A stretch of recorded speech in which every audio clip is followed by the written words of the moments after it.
Number 10, 1969 Ford Mustang Boss 429, 859 units produced. Ford didn't build the Boss 429 for the showroom. It wasn't a horsepower trophy, and it wasn't a comfort package. Ford built it for one reason, to homologate a massive 429 cubic inch engine for NASCAR racing. Fitting that engine into a Mustang wasn't simple. Engineers at Carcraft had to rework the front suspension and widen the shock towers just to close the hood. That alone sets the Boss 429 apart from any other Mustang of the era. It wasn't a trim package, it was a structural rebuild. Ford officially rated the engine at 375 horsepower, but most enthusiasts agree the real number ran higher, intentionally underrated to keep insurance costs down. Every Boss 429 was hand-finished at Carcraft's shop in Brighton, Michigan, a level of attention closer to a race team than an assembly line. Only 859 were built for 1969. Today, the Boss 429 stands as one of the most desirable Mustangs Ford ever built. A street car with a genuine racing pedigree.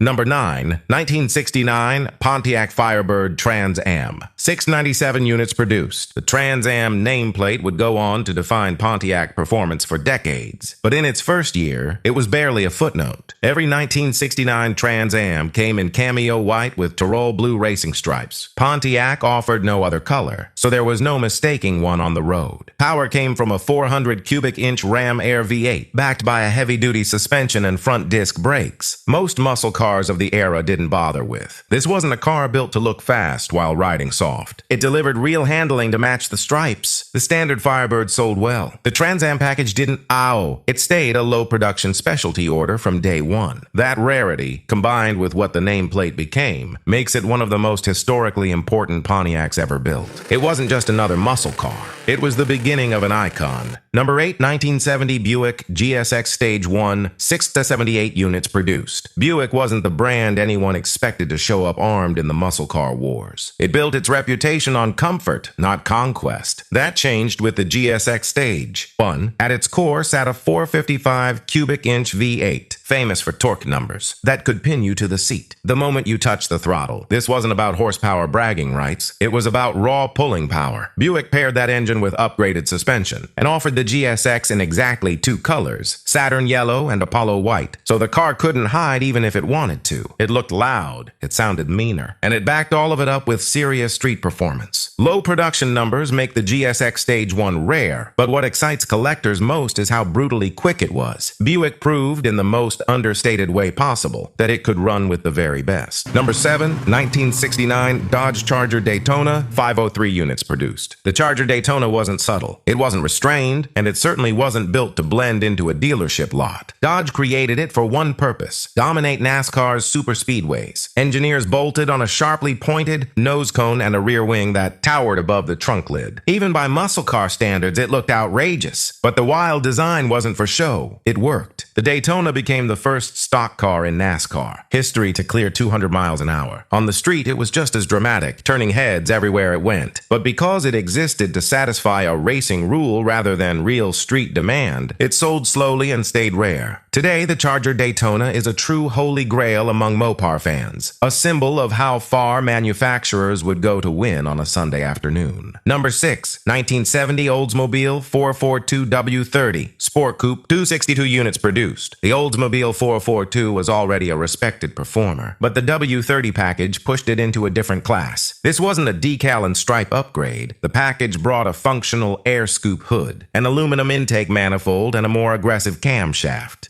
letting the 442 breathe harder and rev higher. Oldsmobile built the W30 across 3 body styles that year, and the Sport Coupe was by far the rarest of the 3A Webro. Just 262 of them left the factory. What makes the W30 appealing is its balance. It combined genuine muscle with Oldsmobile's usual restraint, wearing understated styling instead of shouting about what sat under the hood. For collectors today, the 442 W30 represents the perfect mix of luxury brand, refinement, and drag strip credibility, a muscle car that never needed to shout to earn respect. Number 5, 1964 Ford Fairlane Thunderbolt. 100 units produced. The Fairlane Thunderbolt wasn't built to cruise Main Street. It wasn't built for comfort, and it certainly wasn't built for daily driving. Ford had one mission for it: dominate the drag strip, working with an outside partner. Ford stripped the mid-size Fairlane down to essentials: A-roll, no heater, no radio, minimal sound deadening. Anything that didn't help it go faster was removed. Under that lightened hood sat a brutal 427 high-riser V8, a genuine racing engine, not a warmed-over street motor. Ford built exactly 100 units, just enough to satisfy NHRA's homologation rules. That limited run makes it rare, but its true identity is what makes it legendary. This car was never meant to be practical. It was engineered for one thing: brutal quarter-mile dominance. Today, the Thunderbolt stands as one of the purest factory drag cars Detroit ever built. Number 4, 1969 Chevrolet Camaro ZL1, 69 units produced. This wasn't just another Camaro. The ZL1 was built around an all-aluminum 427 cubic inch V8, an engine Chevrolet developed for racing, not for a pony car showroom. The lightweight construction shaved weight off the nose while delivering massive power, making it one of the most potent muscle cars of its time. But there was a catch. The ZL1 was staggeringly expensive, costing nearly as much as a Corvette, which is exactly why so few were ordered. Only 69 were ever built, sold quietly through Chevrolet's special order channels most dealerships never even advertised. You had to know what you were asking for, and you had to be willing to pay for it. Off the line, the ZL1 could outrun nearly anything on the street or strip. It wasn't common, it wasn't affordable, and it certainly wasn't ordinary. Today, it's considered a true unicorn of the muscle car era. Number 3, 1967 Chevrolet Corvette L88, 20 units produced. The L88 wasn't built for comfort. It wasn't built for casual weekend drives, and Chevrolet didn't build it for ordinary buyers either. This was essentially a race car, disguised as something you could legally drive on the street. Chevrolet didn't even market it openly. The company deliberately downplayed the option to discourage anyone who wasn't serious about racing. Under the hood sat a 427 cubic inch V8 that demanded high-octane racing fuel just to run properly. Creature comforts were deleted entirely. No heater, no radio. Everything unnecessary was stripped in the name of performance. With only 20 units built in 1967, it represents the rarest single year of L88 production. That extreme rarity, combined with its uncompromising race-bred nature, makes it one of the most desirable Corvettes ever built. Number 2, 1970 Plymouth Hemi Cuda Convertible, 14 units produced. If the conversation turns to ultimate Mopar muscle, the Hemi Cuda Convertible stands alone. Plymouth built only 14 of them in 1970 with the legendary 426 Hemi engine, making it one of the rarest American muscle cars ever produced. It combined bold, aggressive styling with acceleration that could embarrass almost anything else on the road. Most convertibles from that era were built for relaxed cruising, top-down, easy driving. This one wasn't.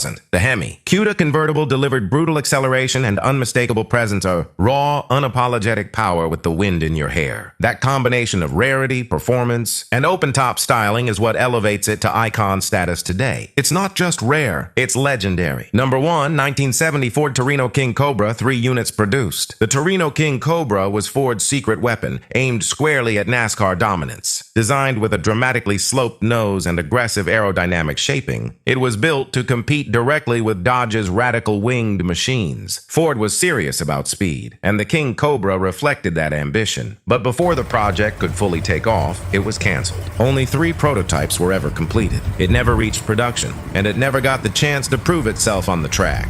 And that's exactly what makes it so fascinating today. The King Cobra feels like unfinished business, or a powerful machine that never got its moment in the spotlight. With just 3 in existence, it remains one of the rarest and most mysterious muscle cars ever created. A symbol of ambition, innovation, and what might have been. Which of these would you actually want parked in your garage? Let us know in the comments, and subscribe for more of the rarest cars Detroit ever built.